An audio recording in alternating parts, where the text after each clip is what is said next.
Now, if you're looking to beat the heat, our first guest this morning says head to your local movie theater. Theaters are open today, and Hollywood Studios has some exciting releases for July. Here's our resident KDKA film critic, Dr. Drew Moniot, with a special holiday edition of Drew's Reviews. Good morning. Good to see you. You know, you were talking about getting out of the heat. Do you Right. know that air conditioning in movie theaters dates all the way back to 1925? So it's a tradition, if it's hot, Yeah, go to the movies. Yeah.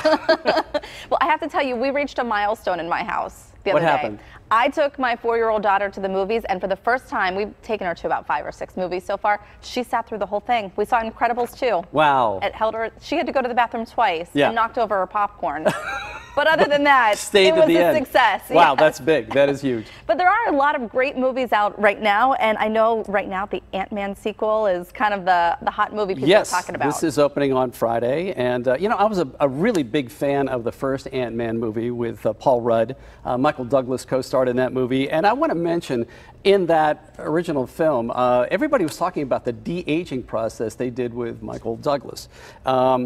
He, at some point in time, looks like he's 30 years younger than he really is. And they wondered how they were able to achieve that. There's a company called Lola Visual Effects, and they specialize in making actors look younger. They've done it with Johnny Depp, Kurt Russell, Chris Evans, Schwarzenegger, and you suspect they also do it with women, but they never talk about that. They never, ever talk about that. I suspect that may be going on with movies like Book Club, but again, they never talk about using that software, you know, with actresses. Can we get that on our screen?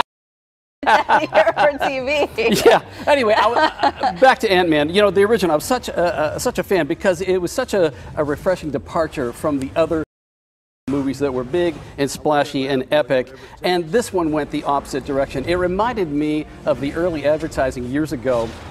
The classic ads for the Volkswagen Beetle. Everybody else back then said think big, and they said think small. There was an ad, a white page on a magazine, you know, advertisement that had a very small illustration of the car, and it just went the opposite direction. It said, hey, listen, let's do the opposite thing. Let's think small. That's what's going on here. And again, so entertaining. The other thing worth talking about here is Evangeline Lilly, who appears as the Wasp, comes back again in this film. And what's significant here is she is the first female character in a Marvel movie whose name appears in the title. So that's very significant here, and they're really kind of turning a corner, yes.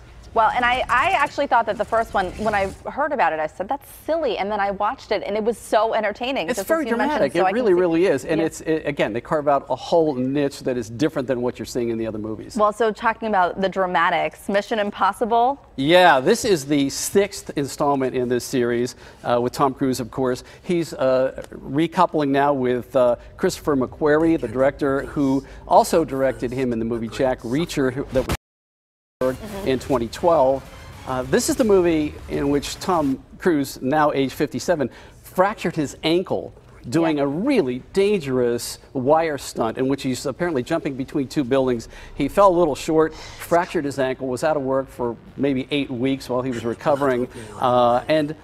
You know, this is something that movie producers really worry about. This is why you have stunt people normally do these scenes. But Tom is a real risk taker, you know, an adrenaline junkie. And you look at some of the other things he's done in some of these other Mission Impossible movies. He's been dangling from the world's tallest building. He's been strapped to the side of a cargo jet. I mean, you know, if it's dangerous, he wants to do it, and he does do it. But sometimes you pay the price, and sometimes, you know, these people even get killed doing these stunts. I want to point out that in the making of Deadpool 2, there was a stunt woman whose motorcycle went out of control and slammed into a building. She was killed instantly, and she wasn't wearing a helmet because her character didn't wear a helmet. So sometimes these stunts can be dangerous and can be deadly. Yes. So, but Tom is back doing what he does, and this looks to, the trailers for this movie are great. I am really interested in your kind of take on Tag. This is an R-rated movie, but is it funny? Is it not funny? I thought it was funny. I really was pleasantly surprised. Heard some good things about it, but I thought that it was so well written. A lot of pace to this movie. Jeremy Renner, Ed Helms, John Hamm, Isla Fisher is in this one, based on a true story. Now, this is the thing. This is based on a true story. Yes. Now, this is about a bunch of high school friends who start this game of tag, and they just keep going for the next 30 years, okay? Which seems outrageous. It raises the question, you know, do you stop playing tag because you get old, or do you get old because you stop playing tag? You know, to just keep playing tag and never really grow up, which is what I think is happening here. But as you can guess, as the game goes on and on and on all these years, it becomes more outrageous and it just reaches levels of insanity. And so you start to wonder, when they say based on a true story, how much of it's really embellished? How far did they take this? And in this case, you know, some of the things you think were crazy and made up for the movie, in the end of the film, there are clips, video clips of the actual guys doing these pranks, and you find out that some of the stuff that you thought was completely outrageous actually happened. Well, I guess some people will do anything to keep in touch with their Yeah, friends, you're right, exactly anything. right, yeah.